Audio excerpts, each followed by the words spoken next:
Hello, everyone, and welcome to Climate Conversations. I'm your host, Kathy Yang, and today I'm joined by Miss Thomas or Bianca Thomas. Bianca is the founder and owner of Girl in a Tree, and she's also an ISA or International Society of Arboriculture certified arborist. She specializes in tree surgery, pruning, and care and conservation.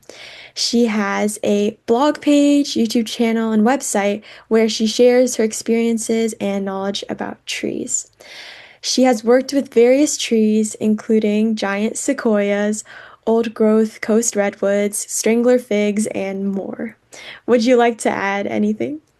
No, I think that's a better introduction than I could have done myself. Thank you. Thank you so much.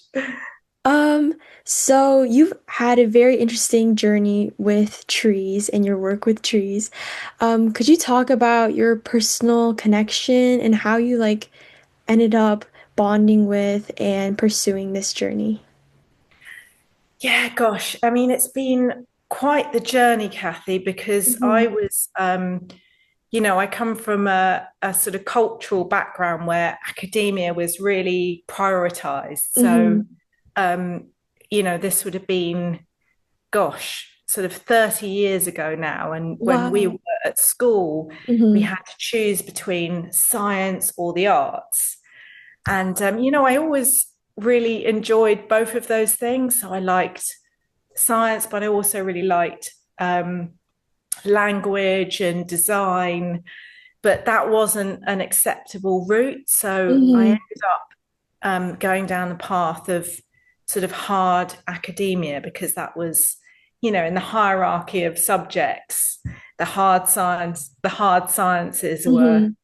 thought to be more serious. Yeah.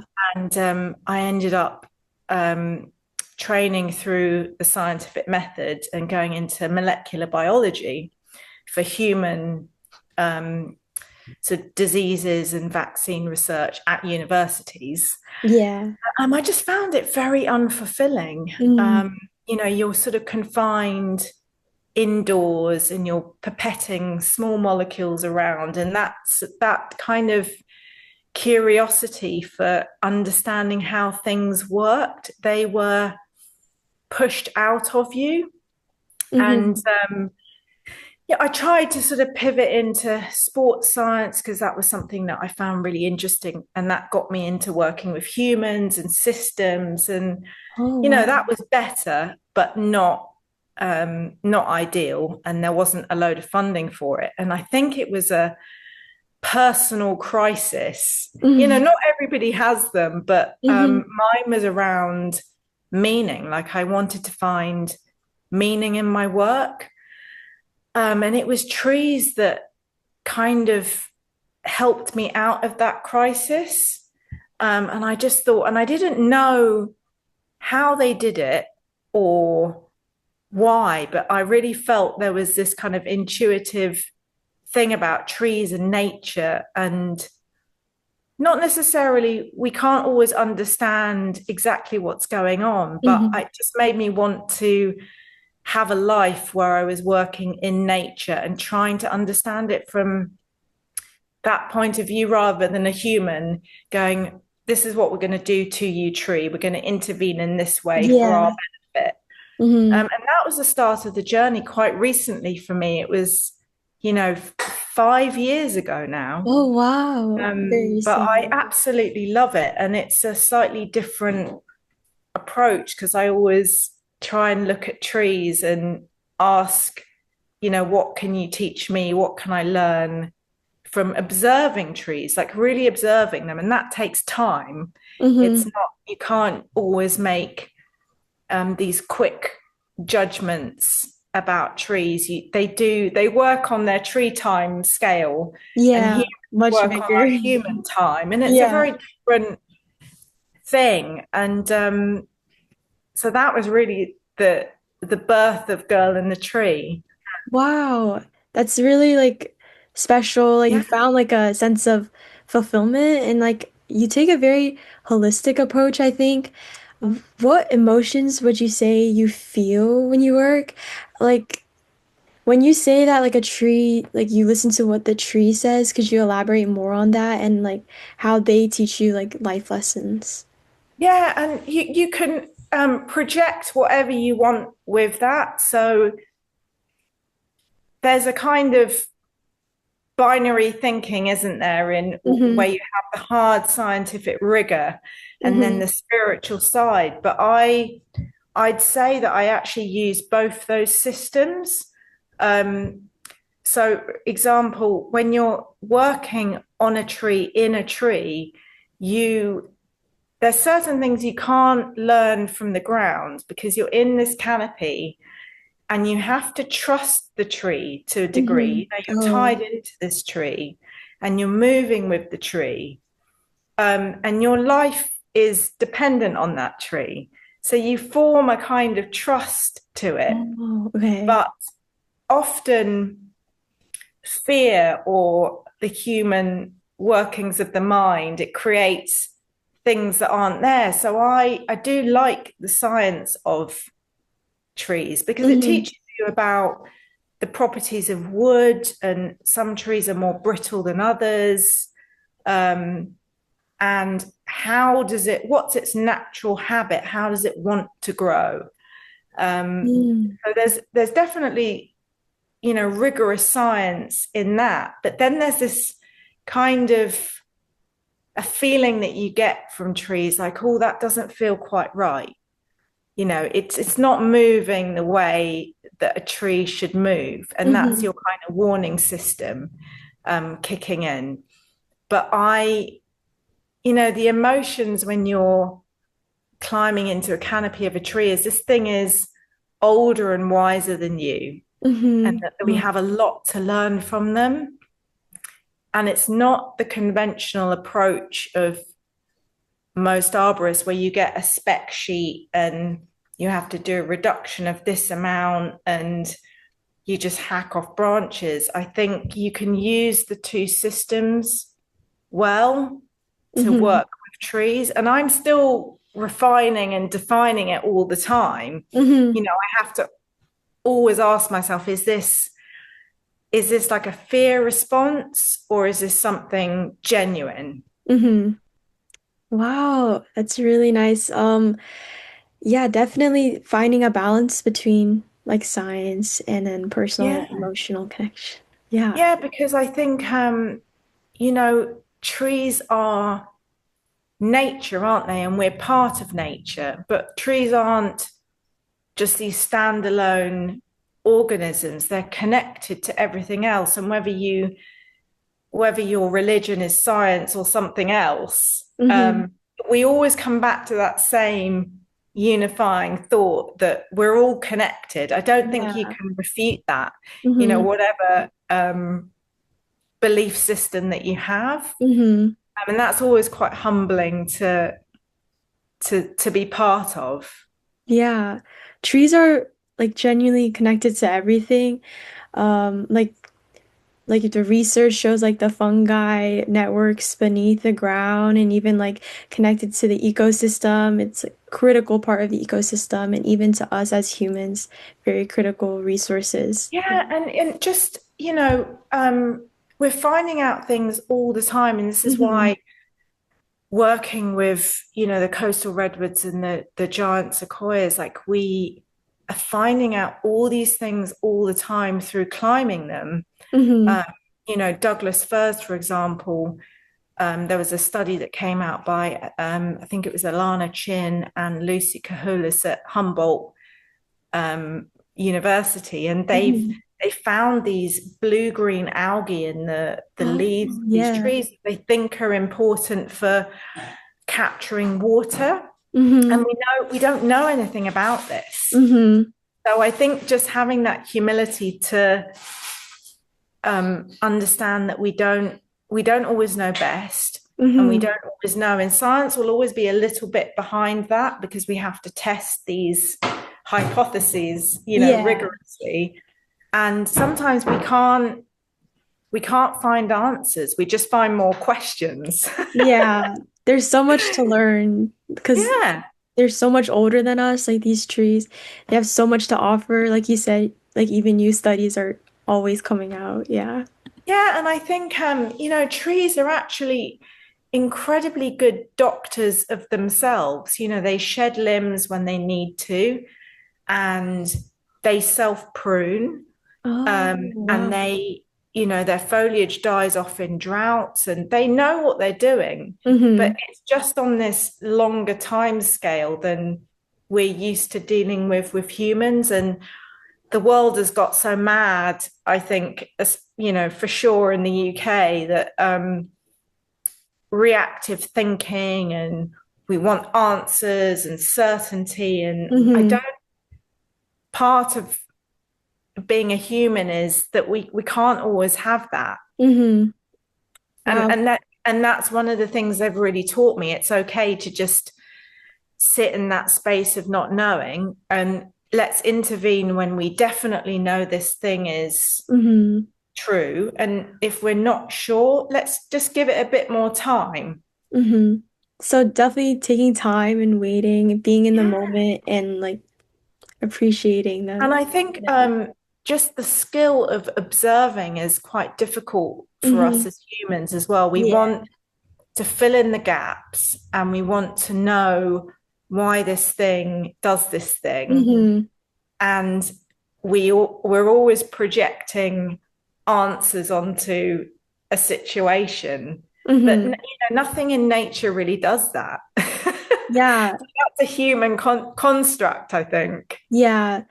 Especially like now, like we just keep wanting like fast responses and like Yeah. yeah, taking time to sit back and like you Yeah, said and I've is really just important. noticed, with social media and things, and a bit like Yeah. you, I started it because I was, it was a learning project, really. Hmm. I was like, oh, this is cool. I'm gonna learn about this thing and share about what I know or I don't know. But, Hmm. there's always this very critical, reactive side to that where people don't want to sit with content that you've made and try and understand what you're saying. And we're humans, so we make many mistakes with our words and things like Hmm. that. But just the reactiveness of people on these platforms as being quite an experience. Yeah. I don't know whether you found that for yourself, but Hmm. I certainly have doing Hmm. my content. Yeah. But I think your videos are very like very informative and also like I was watching a few of them and they just like you take everyone along with you in the journey. It's like firsthand almost. Like you feel like you're also part of it.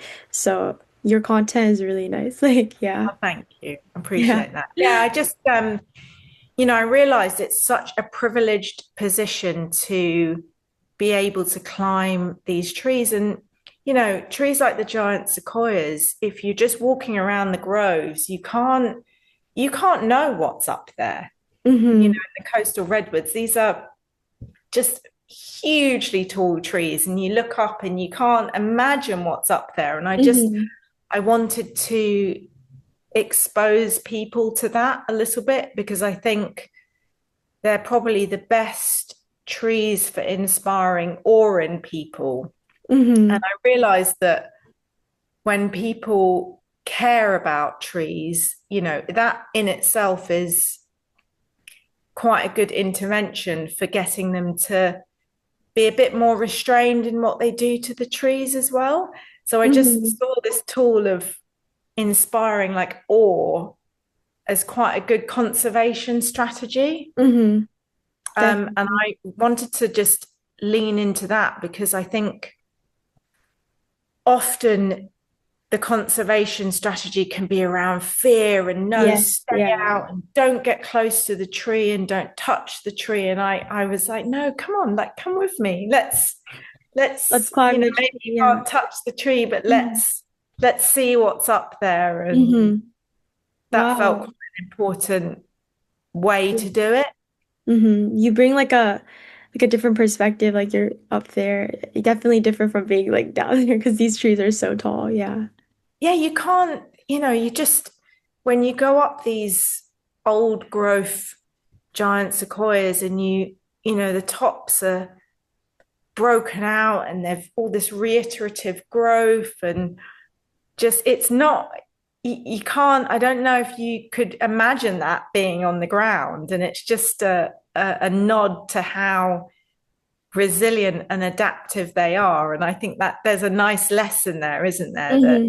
Definitely. life can bring you some storms, but it's okay. Like the storm will pass and you can regrow. Oh, yeah, that's a good lesson. Yeah.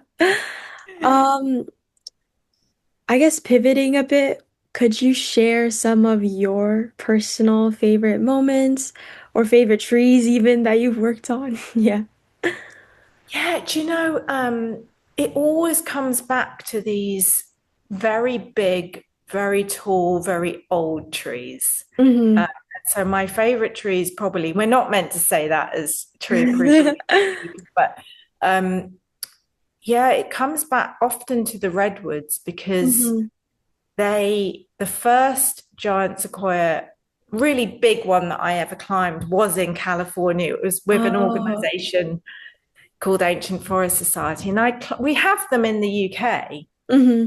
and I climb them in the UK. They're still quite babyish Hmm. because they were planted by the Victorians in that frenzy of the weird and wonderful and big. But Hmm. I've never seen anything like these trees in California. And I remember the first tree I ever climbed, and I was on the bottom just looking up, and you've got about 150 foot of just clear trunk. Hmm. And I was terrified. Oh, Being yeah. an arborist, you think, oh no, it'll be fine. I'm used to being off the ground and Hmm. working at height. And I just remember being absolutely terrified. Just the exposure and the size. And I had to work through that fear. There wasn't a very efficient way of coming down. And I just remember kind of being a bit paralyzed up this Oh my tree and God. thinking, okay, well, actually coming down is going to be a lot harder than going up. So I just Yeah. had to sort of just hang there in my harness, 150 feet off the ground, Oh my and God. work through my very human fears of falling. Yes. Yeah. But I got through it. And so I think there's a real gratitude to those trees for teaching me to maneuver my way through fear. Hmm. And Oh. I think that's a nice lesson because often our fears hold us back from the things that can be really good for us. Hmm. And it was a real lesson in, no, you can do this. And on the Yeah. other side of that, there's this really cool thing that you can see and learn and share. Hmm. And I just find the redwoods in general just very interesting because not me necessarily, these are, that accolade is passed on to the scientists that work on Hmm. them, but we're learning so much about them, from a canopy level, scientists that are going up into the canopies of these trees and looking at how they grow, and just working through that from with a more rigorous method than just Hmm. imposing our weird human beliefs onto it. And so that's brought me a tremendous amount of interest as well. Yeah. And there's some super cool trees in the UK, deciduous trees. We have a lot of ancient oaks and veteran oaks, and Hmm. they're again they're studied as well Hmm. because I think people are curious about very old trees, very big trees, and very tall trees. Hmm. But Wow. every tree teaches me something Different. new. Yeah. They're all different. And so um, taxonomy is great. You can classify trees into species, but even within that, they're all so different. The Hmm. soil that they've grown in, the environment that they have to grow in, and the environment that they create as well, Yeah. because trees create their own little microenvironments. Yeah. Um, so Wow. I try not to be too, I think I post content about these Hmm. big trees because they're interesting and it gives people a glimpse into a world that they may not know. But Hmm. all trees are fascinating, even apple For trees, sure. trees, and Yeah, definitely. mangroves. I mean, that's Yeah, another mangroves are really nice. Yeah. Wow, so they a lot of like to unpack, like you got over your a lot of fears through trees. yeah. Yeah, I'm scared of heights. It's like, Yeah, I yeah, but I mean, can't imagine like 150 feet. Wow.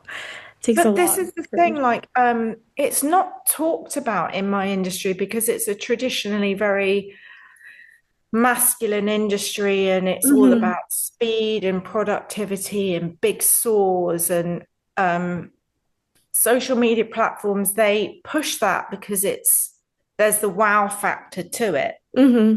Um, I've spoken to loads of arborists that are scared of heights. Hmm.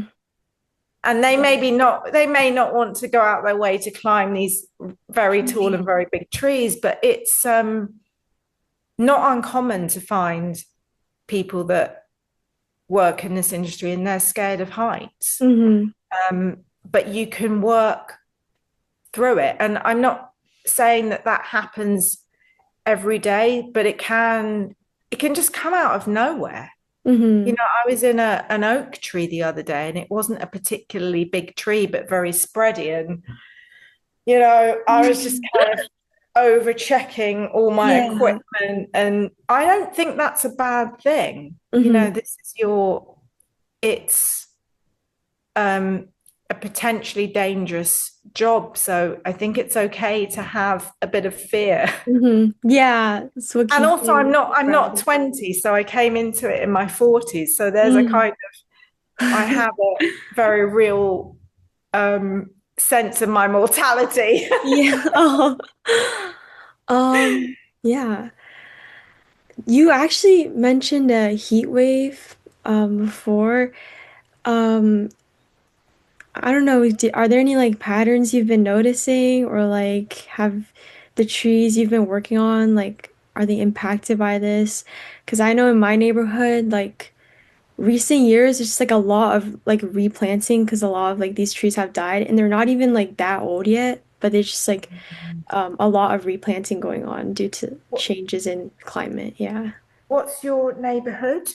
I live on the East Coast, New Jersey, so I think last year or like a few years ago, like big heat waves too. So yeah. Yeah, we've noticed it a lot. Like the last few summers have been very dry, Hmm.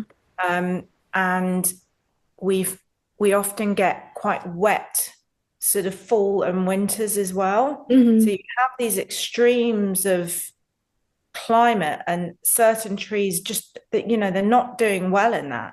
Hmm. So our English oak, which finds it very stressful in these kind of very dry, long summers. And I think we've had last year was a mast year for the oak trees where they produce a load of Hmm. acorn. And actually, I noticed that the gap between those mast years is shorter now than it Oh. used to be. Hmm. And so, yeah, I think we have to push beyond what we think is beautiful for planting or has a pretty flower. Hmm. We need to start thinking about trees for the future. What's actually going to do well for our climate and our space. And every pocket of um, land, I suppose, and Hmm. even within specific gardens, those little ecosystems can change.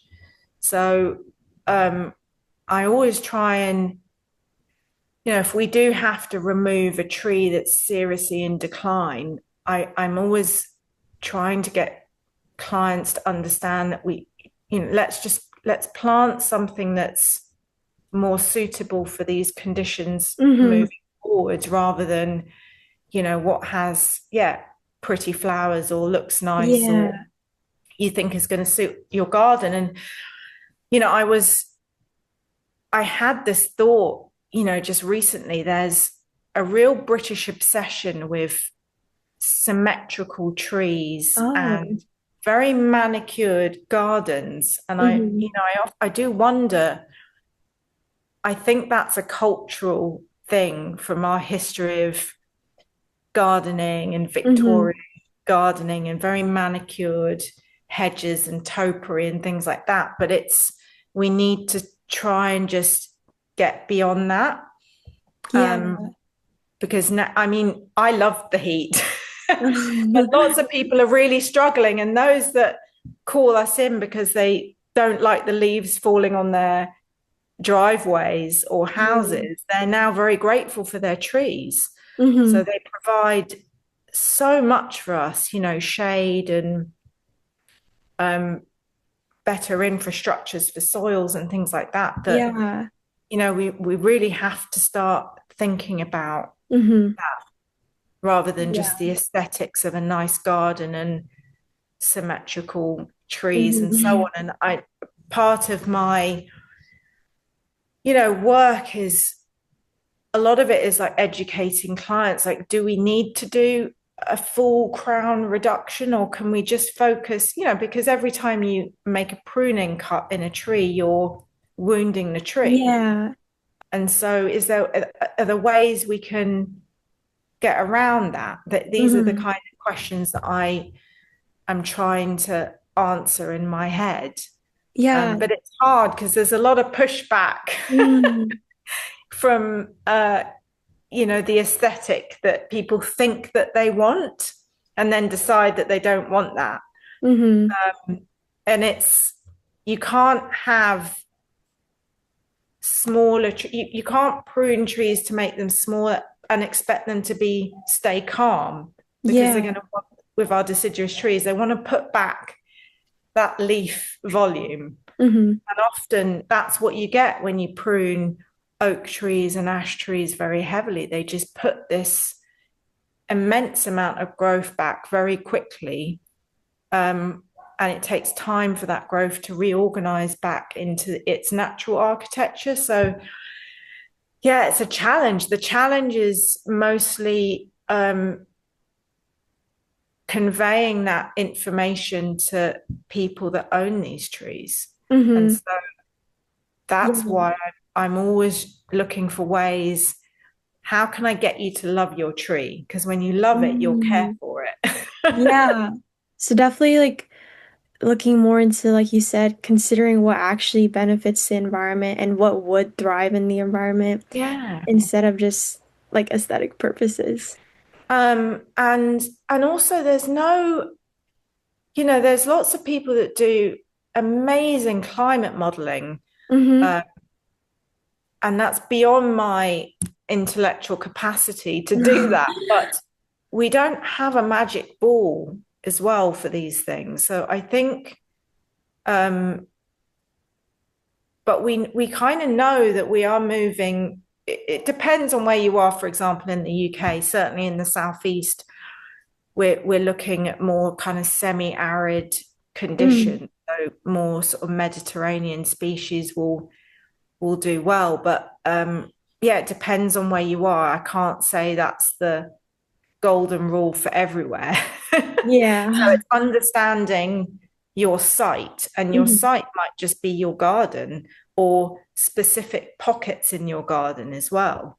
And that's just a really important part of it. It's not always about interventions. It could be, how can we make the soil better? If you're a tree on compacted clay soil, how can we get humidity back into the soil, or how can we aerate the soil better, or can we use earthworms in a better way, or Hmm. it's just that is a big part of it. Hmm. Yeah, trees, like you said, they benefit the infrastructure of the soil. They help to like reduce erosion. They have so many benefits. And yeah, I think um like they can help solve so many issues like the clay compacted soil you mentioned. Yeah. Yeah, I think there's somebody, gosh, I can't remember the name now. I think Kevin Chase, but he is doing some great work with some of our National Trust gardens with earthworms. So Oh. how can we use these to break up compaction in the Mm-hmm. soil? Because we have quite a heavy duty mechanical way of doing that with air spades. And you don't know what damage that's doing as well. Mm-hmm. So I really like these natural interventions Mm-hmm. and just mulching and things like that. And so I'm leaning more into um, utilizing those as well before just going, right, well, we should chop this branch off or do this pruning, or sometimes it's just do nothing. Mm-hmm. Or Yeah. let's improve the soil, or let's, maybe we need to remove some of these shrubs that are very water heavy, Mm-hmm. or plant different species. Like you can't think of trees as these single organisms, they're part of a whole. Yeah. But look, listen, it's a work in progress. I Mm-hmm. mean, mistakes get made as well, and um, people get often criticized for those, but you're just trying things out, aren't you? We have a so in the UK, we're losing our ancient trees quite quickly. Mm-hmm. And then there's this gap of, a couple of 100 years before the mature, older trees can fill that niche. Mm-hmm. So people are looking at ways to how can we bridge that gap? So Yeah. how can we veteranize trees? And that would be making mature trees into organisms that can support the species diversity that ancient trees can. Mm-hmm. But that's many mistakes have been made on that. Mm. Yeah. Yeah. Ancient trees um make up an integral part of the ecosystem. So definitely. Yeah, and their habits are all different. So Mm-hmm.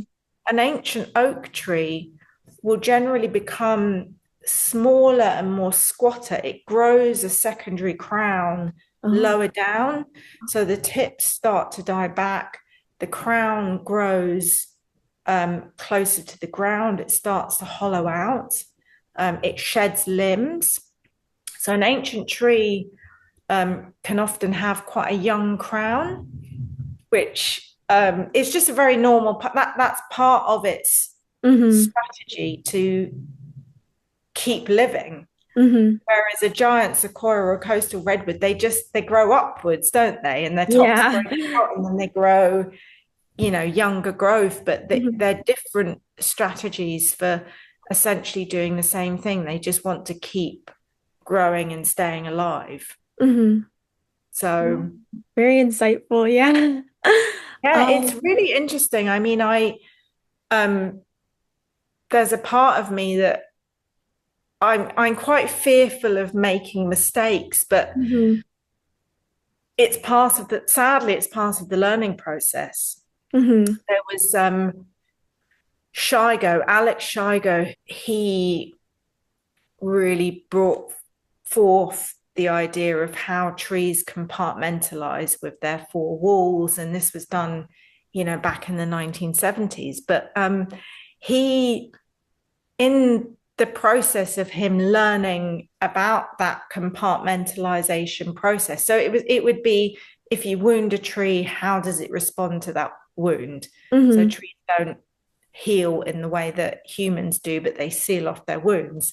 And I think he'd see a fungal bracket in a tree, and the tree would be felled to then cut up and inspect the tree. And I think thousands of trees were felled in the process of oh, him learning about how trees do that. So oh, oh, okay. So it's like yeah, I really, know it's a real kind of sacrificial thing, isn't it? yeah. Not intentionally, but it happens to help us understand how the living world works. Mm-hmm.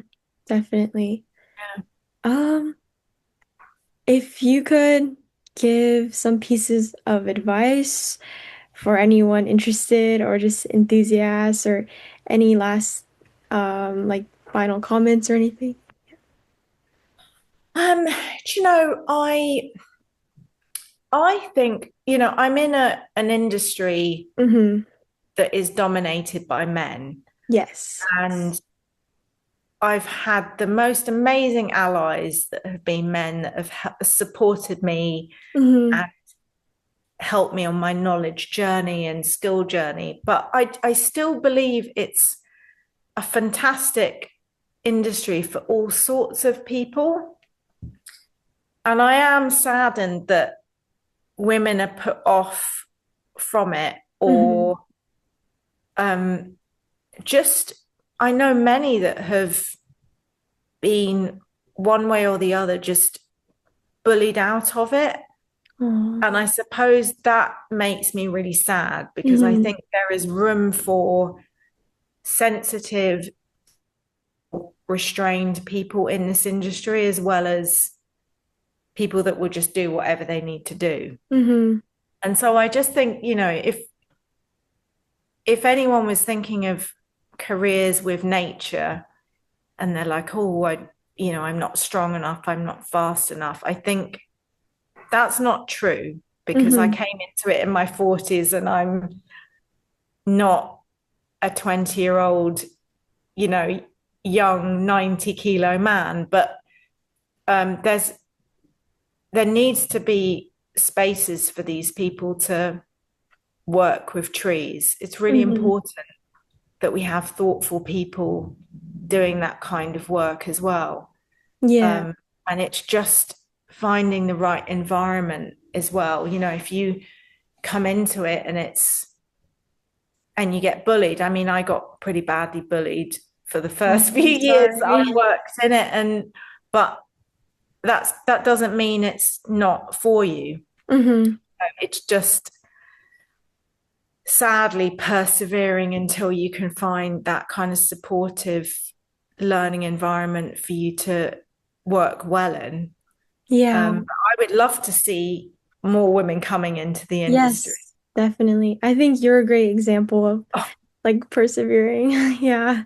oh God, I mean, yeah, maybe to the detriment of my sanity, but I'm glad that I did. Mhm. Yeah, so definitely more women in STEM, women in this field especially. Yeah, I think so. I just think a diversity of personality types and skills is Mm-hmm. just really good for any industry. Mm-hmm. And I've some of the amazing women, they're just doing incredible things. Mm-hmm. Especially the scientists that work on these trees, and the physicality of that is often more grueling than what I do. But it just shows you what's possible, doesn't it? Mm-hmm. Yeah. Yeah. Like yourself, Oh, thanks. yeah, it's amazing. You've just kind of there's this thing that you love and you want to share, and Mm-hmm. I just think it's Yeah. fantastic. Thank you. Wow. Um, yeah, a lot of different life lessons covered in this session. Yeah, nothing particularly Yeah. technical, but I think that was maybe my main point I wanted to get across was just let's start thinking about nature with a sense of curiosity and real observation. And that means let's look at this thing without having an idea of what it does or what it Mm-hmm. is. And they're just good skills to take forwards into the real world, I Mm-hmm. think. Yeah, Because finding balance, finding yourself through this. Yeah. yeah, and I am finding myself. That's a Mm-hmm. really nice way of looking at it. But Mm-hmm. every day I'm taught something new by trees. You go up a tree that classically has opposite buds, Mm-hmm. and I went up, I can't remember what tree it was actually. And there was one branch with a couple of buds that were opposite rather than alternate. And it was meant to be alternate buds, and Mm-hmm. there was buds that were completely opposite. And I was like, Oh, God, that's that's so cool. interesting. Yeah. Yeah, I don't know if I've seen that. That's cool. Yeah. So there's always something curious to learn. Hmm. Thank you to Bianca for coming on and giving so much wonderful advice, so many insights and piece of information into this industry. Yeah, thanks for teaching us so many great lessons. Oh, it's a pleasure. Thank you for connecting with me Oh, and no, yeah, thank you for watching this video. See you next time. Bye.